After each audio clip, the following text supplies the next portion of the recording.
प्यारे दोस्तों, क्या कभी आपने सुना है पेड़ में टंगा आम नीचे गिरने की बजाय ऊपर की तरफ गया? जी सही कहा।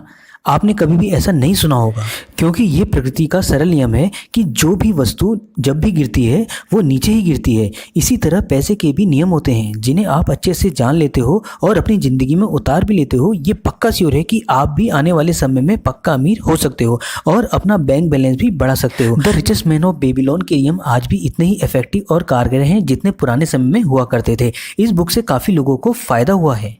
इस बुक को पढ़ने के बाद और इस बुक के नियमों को सही मायने में अपनी ज़िंदगी में उतारने के बाद आप भी अपनी लाइफ में कुछ समय बाद बहुत बड़ा फाइनेंशियल चेंज देख सकेंगे। इस बुक में ऐसी बहुत सी चीज़ें बताई गई हैं जो आपको और कहीं नहीं मिल पाएंगी, जैसे आखिर पैसे को कैसे कमाएं और पैसों को अपने पास रखने का सही तरीका क्या होता है और अपने पैसों से पैसा कैसे बनाया जाता है।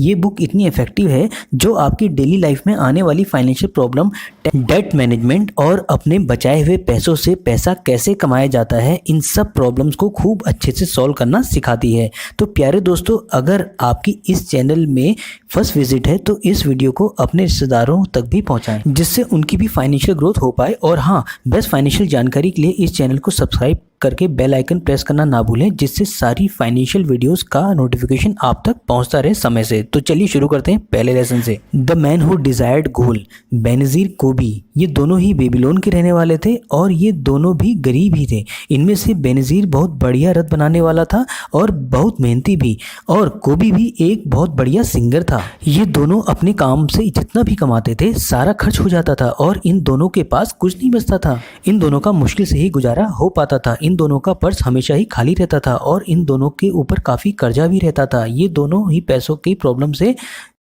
काफ़ी परेशान भी रहते थे। तभी ये दोनों आपस में एक बार मिलते हैं और बात कर रहे होते हैं। तभी कोबी को अपने अरकत दोस्त की याद आ जाती है, जो कि बेबीलोन का सबसे धनी आदमियों में से एक होता है।